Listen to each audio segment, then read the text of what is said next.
Bonjour. Il a pas voulu le dire. Bienvenue dans cette vidéo sur le Shinkansen au Japon avec une voix. J'attends un peu parce que c'est important. Sous le haut-parleur de la gare de Shinagawa, un pire endroit pour faire une intro, mesdames et messieurs.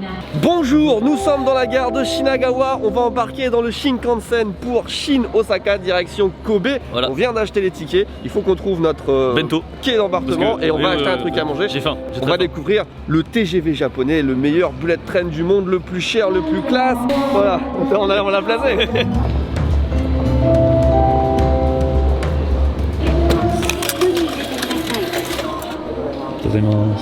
On va prendre le Nozomi parce qu'il y a plusieurs formes de Shinkansen. Nous c'est le Nozomi, 7h17, track 23, Creuse représente et on va acheter un truc à manger avant. Là on n'est pas dans la gare principale où on prend d'habitude les Shinkansen, c'est plutôt la gare secondaire de Tokyo. Sachant que là où on prend les Shinkansen de base à Tokyo, c'est la gare de Tokyo. Oui je sais c'est très bizarre mais c'est comme ça.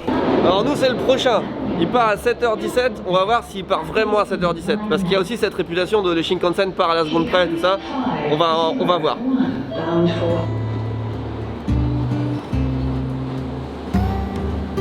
Alors c'est vrai que là effectivement il y a juste un petit recoin pour le bento, mais d'habitude quand vous allez dans des gares plus grosses ou des entrées plus grosses, là on a pris la South Entrance, l'entrée du sud, et bien c'est beaucoup plus gros, il y a énormément de choix de bento, ça s'étend sur des, j'ai envie de dire sur des kilomètres, c'est un petit peu exagéré, mais à la gare de Tokyo vraiment si vous êtes dans le sous-sol, là il y a vraiment des kilomètres de bouffe, hein, des kilomètres de resto.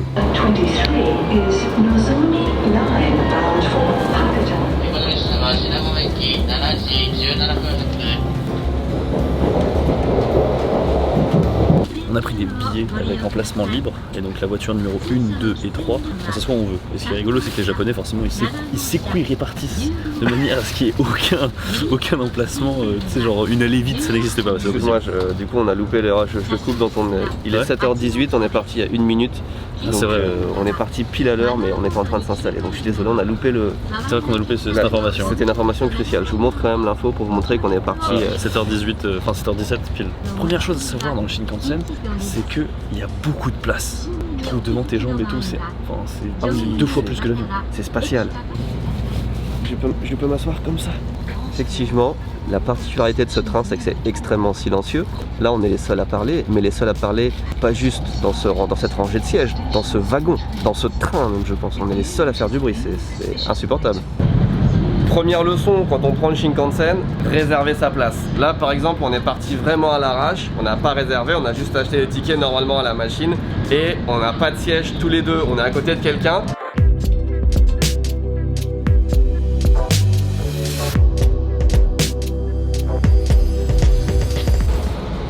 Ouais, c'est propre.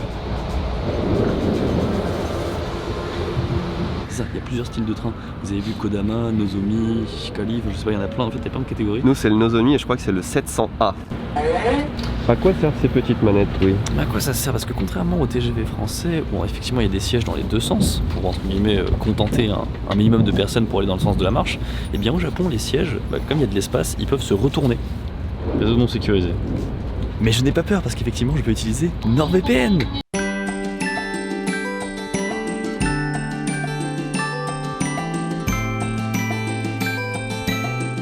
Regardez cet homme insouciant, il surfe sur internet sans protection. Il ne sait pas que derrière tout ça se cachent des vilains hackers. Et oui, Tev, bien ignorant, aurait dû utiliser NordVPN pour être protégé en ligne, éviter les malwares et contourner les restrictions géographiques. Il aurait pu avoir jusqu'à 6 appareils en simultané avec un seul compte. Encore plus important, il aurait pu profiter d'une grosse réduction sur un abonnement de 2 ans à prix ultra réduit, avec un mois supplémentaire gratuit garanti 30 jours satisfait remboursé. Mais au lieu de ça, Tev est juste insouciant et ignorant. Il aurait même pu se connecter au nouveau serveur hyper rapide de Paris et Marseille. Ou encore regarder des matchs de foot et des courses en F1 en changeant son adresse IP. Et en se connectant sur les chaînes gratuites de certains pays.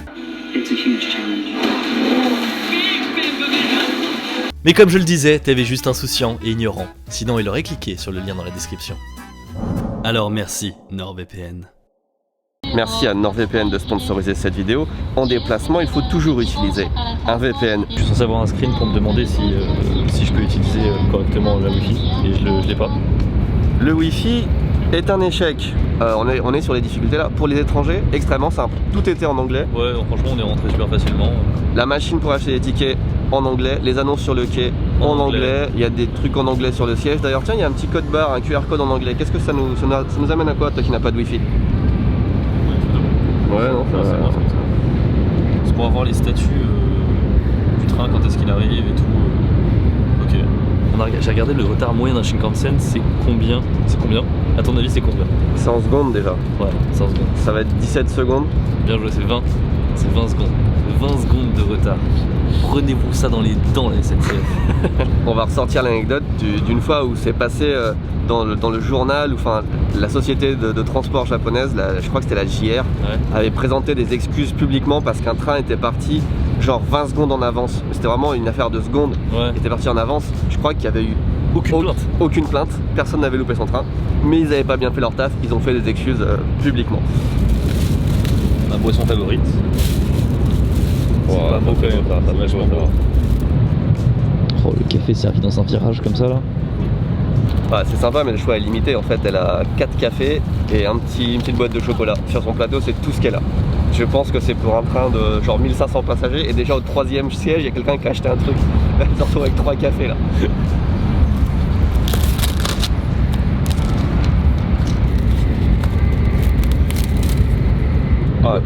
Attends, avant de l'ouvrir, il faut que je vous parle de ce jus d'orange qui est un jus d'orange mandarine et c'est juste le meilleur du Japon. Si vous venez au Japon, la référence c'est pomme. Ils ont aussi du jus de raisin, du jus de pomme et ce jus d'orange mandarine et c'est juste exceptionnel. Le bento en lui-même, découvrons-le. À l'intérieur de ce bento que je vais ouvrir devant vous, nous allons découvrir un assortiment de riz, un assortiment de poulet, des sauces et puis des petits accompagnements type légumes. Le petit film protecteur. Oh, j'ai une omelette. Je sais pas quand est-ce qu'il a été cuisiné, mais en général, les ekiben c'est relativement frais. C'est pas des trucs qui ont été congelés ou qui ont été faits il y a 3-4 jours. Je mettrai ma main à couper un tout petit peu que ça a été fait dans la nuit, mais il y a beaucoup de ekiben où ils te mettent genre un assortiment de 50 trucs. Vraiment, pour toute la journée, la diversité des ingrédients qu'il te faut, avec plein de légumes, Déjà, le tien, lui, il va être vachement plus diversifié, vachement plus japonais. Mais c'est très beau. Depuis tout à l'heure, Tev parle de ekiben et vous êtes en mode putain mais de quoi il parle en fait? Ekiben c'est une contraction de eki qui veut dire gare et bento qui veut dire bento. Fin, eau pétillante, enfin, Perrier au-dessus, hein, faut pas déconner. C'est beau. Ah c'est sympa, t'as les baguettes Shinkansen. Déjà. Quand même le truc du Mont Fuji c'est stylé.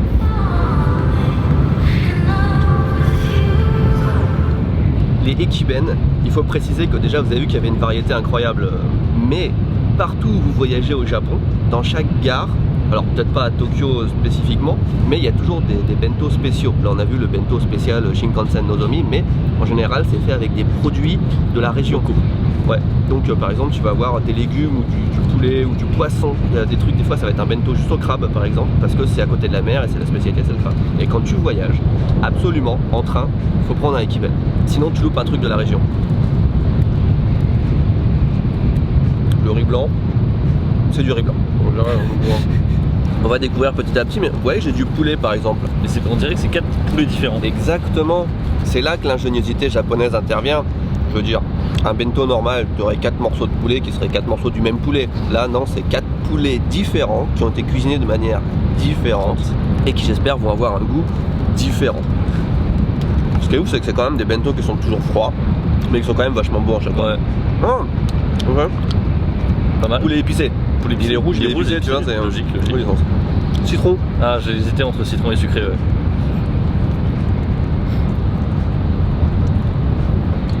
Karaage que tu fais à la maison. Ok. Genre, tu vois, la cuisson est totalement différente. Niveau de... Regarde, celui-là il est un petit peu sec dans l'idée. Celui-là il est méga juteux, mais un peu gras. Celui-là il est juste comme il faut. Enfin, juste ils sont tous différents quoi. Vas-y, mange un peu puis après je continue. Ok. C'est genre 1000 yens à peu près le truc, hein, genre 8 €. Du coup ça c'est du riz azuki qui est un peu aromatisé. Les enfants adorent ça. Bon ça, c'est très joli. C'est de la fleur de lotus mariné. Ça à mon avis, c'est du thaï. Je sais pas comment on dit en français. Edamame. Oh putain, l'umeboshi. Elle est énervée. Hein. Alors ça tu aimes ou tu aimes pas? Toi t'adores toi? Moi j'adore, moi je kiffe de ouf. Celui-là, c'est vraiment le goût du Japon un peu plus profond, tu vois. Ça peut peut-être vous choquer, en tout cas moi ça m'aurait choqué il y a quelques années parce que il est pile 8h.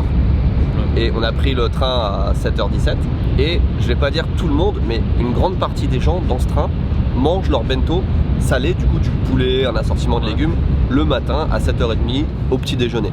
C'est vraiment basique, normal. L'omelette. Moi j'en ai aussi. C'est la même, sauf que la mienne est plus grande. Elle va pas sortir du contexte. Franchement, je pense, mais sans déconner, hein, c'est la meilleure omelette que j'ai jamais eue dans un bento. Nakamura. Je vais aller le voir. Je vais aller voir ce mec parce que franchement les omelettes de Nakamura, incroyable. Est-ce que toi t'as de la carotte en forme de sakura? Alors les carottes en forme de sakura, excuse-moi, mais tout ça pour dire que des fois dans un bento, t'as un truc, c'est atali en japonais. Atali ça veut dire bonne pioche. Ouais. Et le truc il est, tu vois, comme mon omelette, c'est un petit cube quoi. C'est minuscule et t'as envie d'en reprendre. Tu te dis mais c'est trop bon.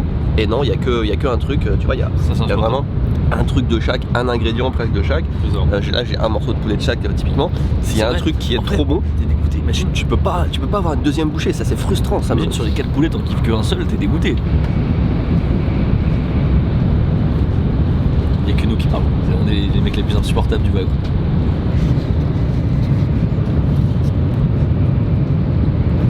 Je me disais ce poulet a un peu moins de goût que les autres. Et pourquoi est-il à part? C'est parce qu'il vient avec une sauce.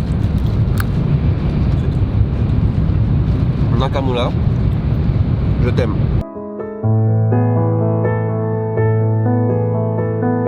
Je précise, c'est pour ça que j'ai allumé la caméra, qu'il y aura une vidéo bento sur cette chaîne un jour, dans quelques semaines, mois, je ne sais pas, mais c'est prévu parce qu'il y a trop de mois. Certainement moi effectivement, mais il y a trop de trucs à dire sur le sujet. Il y a des bento pas chers, il y a des bento chers, il y a des bento colorés, fait main, combini, supermarché, train, luxe. Il y a un monde du bento, je veux dire rien que dans les bento comme ça. Sérieusement, ce Ekiben là, c'est le meilleur que j'ai jamais mangé. Oh, moi non. Ça a l'air d'être juste claqué genre 4 ou 5 morceaux de poulet et en vrai c'était hyper diversifié, c'est incroyable. Ouverture facile. Takenoko no Sato, j'ai découvert ça, premier truc que j'ai découvert presque au Japon, enfin peut-être pas quand même, j'exagère, mais ce sont les chocolats préférés de Akiko et du coup ce sont devenus par extension mes chocolats préférés aussi. Temps du trajet Tokyo-Osaka, 2h14. Combien de temps on mettra en voiture? Bien plus que ça. Combien de temps on mettra en avion? Bien moins confortable que ça. C'est vrai que c'est moins confortable et en vrai je sais pas si on gagnerait autant de temps parce que le temps d'aller jusqu'à l'aéroport, check-in, check-out, voilà, et de monter dans l'avion et tout ça, franchement ça prend du temps, hein, méfiez-vous de ça. Non, c'est plus rapide en Shinkansen, c'est plus rapide, plus confortable que l'avion. Finalement c'est vraiment un excellent compromis. Je pense que si tu fais souvent le trajet et que tu as un pass genre businessman, un truc comme ça, c'est super cool. Tu ne peux plus voyager en avion, enfin c'est trop confortable. On vient d'arriver à Nagoya.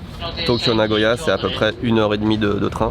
Et entre Tokyo et Osaka, il n'y a que 4 arrêts. Enfin, il y a 3 arrêts entre, plus, voire même, enfin bref, il n'y en a pas beaucoup en fait.